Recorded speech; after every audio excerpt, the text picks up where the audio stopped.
So here's a huge question for you. Are we born as blank slates where our experiences write the entire story of who we are? Or is there something deeper, already there, guiding us from the start? Today we're diving into Steven Pinker's incredible book, The Blank Slate, which takes on one of the biggest questions out there. What does it really, truly mean to be human?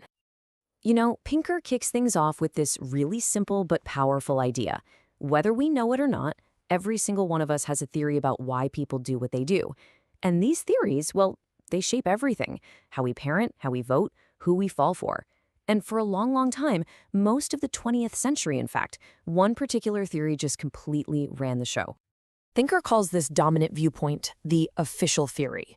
And it wasn't just one single idea. Think of it more like a powerful trio, a kind of secular holy trinity that became the default way we understood ourselves and our place in the world. Okay, so the first piece of this puzzle is the one that gives the book its name, the blank slate, or tabula rasa. This idea, which goes way back to the philosopher John Locke, says that when we're born, our minds are basically empty. There's no pre-installed software, no factory settings. Everything that makes you you, your personality, your skills, your beliefs, gets written on that slate by the world around you.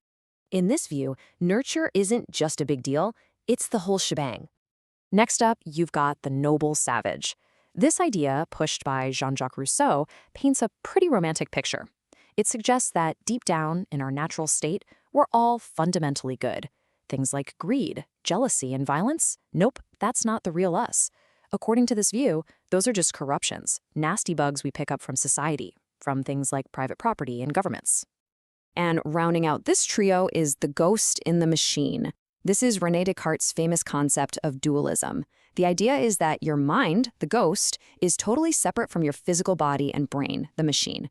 And this is a huge deal because it means there's a space for something beyond just biology. It's where your soul, your free will, and your ability to make moral choices live, totally separate from the nuts and bolts of your neurons.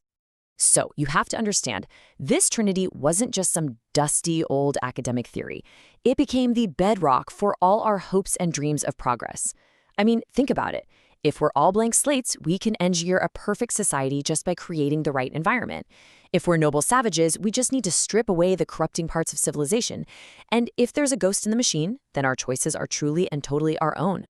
But then, things started to change. As Pinker so powerfully puts it, that intellectual wall, the one that kept biology separate from the mind and held up this official theory for so long, well, it's crumbling. A whole wave of new science started to breach that wall, and it was beginning to paint a radically different picture of who we are. Pinker points to 4 key scientific frontiers that really started to shake things up. You had cognitive science, which showed the mind isn't empty, but is this incredibly complex system. Then neuroscience came along and physically linked every single thought and feeling to what's happening in the brain. Behavioral genetics, especially through twin studies, gave us undeniable proof that our genes have a huge say in our personalities. And finally, evolutionary psychology started to connect the dots, explaining why our minds have these built-in features in the first place. And this quote right here, it just nails the core logical flaw in the whole blank slate idea. For a mind to be able to learn anything, whether it's a language or how to ride a bike, it has to have some kind of machinery already in place to do the learning. A sleep that's truly 100% blank wouldn't just be empty, it would be completely useless. It couldn't do a thing. Now, all this evidence might seem pretty straightforward, right? But the idea that we have an innate human nature has faced some seriously intense, sometimes really emotional pushback. And this gets us right to the heart of Pinker's book. This debate isn't just about the science, it's about our deepest, darkest fears. Pinker argues that the reason so many people deny human nature isn't about the evidence. It's rooted in 4 profound anxieties about what it would mean for our most cherished values if biology really does play a part in who we are. So what are these fears? First, there's the fear of inequality. If people are born with different innate abilities, could that be used to justify discrimination and oppression? Second, the fear of imperfectibility. If ugly traits like selfishness or aggression are hardwired, does that mean our hopes for a better society are just a pipe dream? Then you've got the fear of determinism. If our genes are pulling the strings, do we even have free will? And finally, the fear of nihilism. If we're just biological creatures, does life lose all of its meaning and purpose? So, in the last part of his book, Pinker confronts these fears head-on. And his argument is fascinating.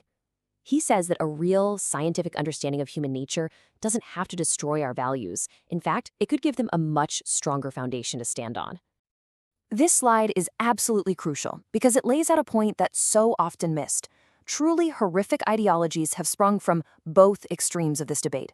On one side, you have the nightmarish belief in biological destiny that led to things like Nazism and eugenics.